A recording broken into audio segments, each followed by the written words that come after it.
Pensando ainda no alimento espiritual para a nossa alma, convido aos irmãos a voltarmos a João capítulo 4, verso 34, no qual Jesus diz: "A minha comida consiste em fazer a vontade daquele que me enviou e realizar a sua obra." Jesus nos apresenta aqui duas comidas para a nossa alma. Quais são? A primeira, fazer a vontade de Deus. E a segunda, realizar a sua obra.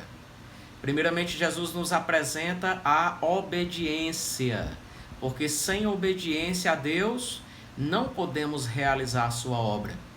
Muitas vezes queremos fazer a obra de Deus, mas vivendo uma vida de desobediência. Lembram do exemplo de Saul? Como procurou fazer a obra de Deus, mas sem obedecer a sua palavra? O que Deus lhe disse através do profeta Samuel? Tem porventura o Senhor tanto prazer em holocaustos e sacrifícios, quanto em que se obedeça a sua palavra? Eis que o obedecer é melhor do que o sacrificar. Portanto, a obediência à palavra de Deus vem em primeiro lugar. Então, depois Jesus nos apresenta a segunda comida: realizar a obra de Deus. Portanto, fazer a vontade de Deus e realizar a sua obra devem ser as nossas comidas, ou seja, devem ser os principais alvos da nossa vida. Estas têm sido as prioridades de tua vida, meu irmão? Fazer a vontade de Deus e realizar a sua obra? A obra que Deus deu para Jesus realizar, nós bem a sabemos: vir a este mundo, se encarnar, se tornar um de nós, morrer numa cruz para pagar o preço dos nossos pecados e ressuscitar ao terceiro dia, concedendo vida eterna a todo aquele que nele crê. Agora, veja o que Jesus diz em João 20 e 21. Assim como o Pai me enviou, eu também vos envio. E qual foi a obra que ele nos enviou a realizarmos? Em Mateus capítulo 28, versos 19 e 20, ele nos apresenta claramente: "Ide, portanto, fazei discípulos de todas as nações, batizando-os em nome do Pai e do Filho e do Espírito Santo, ensinando-os a guardar todas as coisas que vos tenho ordenado." Qual foi a obra que ele nos enviou a realizarmos? Fazer discípulos de todas as nações. E como é que faremos isto? O que ele disse? Indo por onde quer que formos, anunciando o evangelho de salvação, batizando os que crerem e ensinando-os a guardar todas as coisas que ele ordenou. Romanos 10, versos 9 ao 17 diz: "Se com a tua boca confessares a Jesus como Senhor, e em teu coração creres que Deus o ressuscitou dentre os mortos, serás salvo. Porque com o coração se crê para a justiça, e com a boca se confessa a respeito da salvação. Porquanto a Escritura diz: todo aquele que nele crê não será confundido. Porque todo aquele que invocar o nome do Senhor será salvo. Como, porém, invocarão aquele em quem não creram? E como crerão naquele de quem nada ouviram?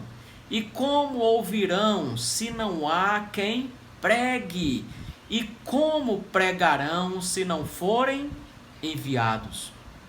Como está escrito: quão formosos são os pés dos que anunciam coisas boas. E assim a fé vem pela pregação, e a pregação pela palavra de Cristo. E aqui ele nos acrescenta mais um meio de como fazermos discípulos de todas as nações. Como? Enviando. Você tem feito a obra que Jesus te enviou a fazer? Você tem evangelizado, tem discipulado, tem enviado. Mas Jesus não nos deu apenas uma obra, Ele nos deu também o poder para realizá-la.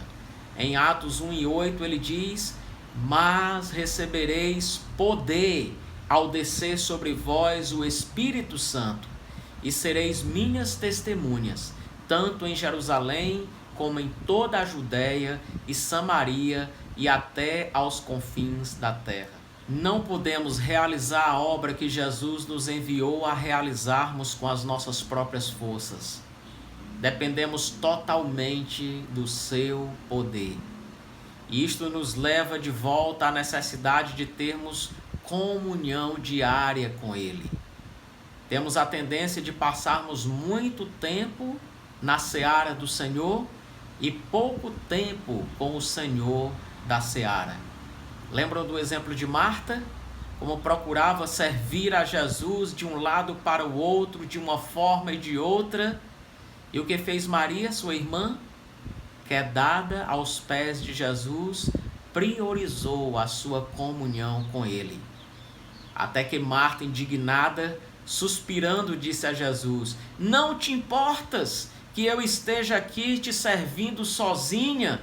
Manda que Maria venha ajudar-me. E o que Jesus lhe respondeu?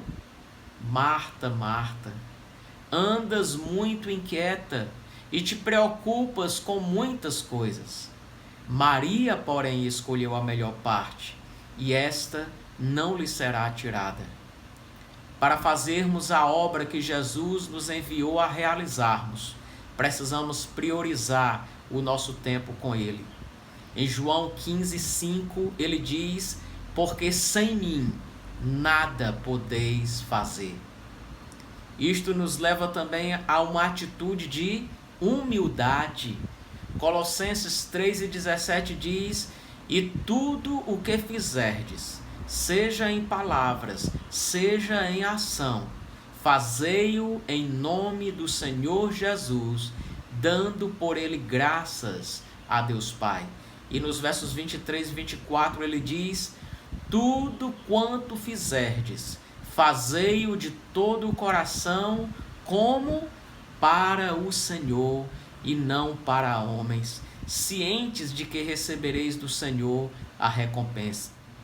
Efésios capítulo 4 diz que quando ele subiu às alturas, ele nos concedeu dons para o desempenho do seu serviço. E em Romanos capítulo 12, versos 3 a 8, ele nos diz como devemos exercer estes dons que recebemos. Primeiramente, com humildade. Segundo, com dedicação. Terceiro, com esmero. Quarto, com generosidade. Quinto, com diligência. Sexto, com misericórdia. E sétimo, com alegria. O que você tem feito na obra de Deus? Você tem usado o dom que Deus te deu para realizar a sua obra? Qual é o teu ministério, meu irmão? Como você o tem realizado? Estamos vivendo dias em que Deus está nos dando a oportunidade de exercermos os nossos dons de misericórdia e de generosidade. Certamente há em nosso meio irmãos, vizinhos e amigos precisando de nossa ajuda. E devemos ajudá-los com alegria. Então, irmãos, passem lá no sítio da nossa igreja e deixem a sua oferta ou o seu mantimento para socorrer aqueles que porventura estejam precisando da nossa ajuda. Como está escrito, o que muito colheu não teve demais, e o que pouco não teve falta. 2 Coríntios 8:15.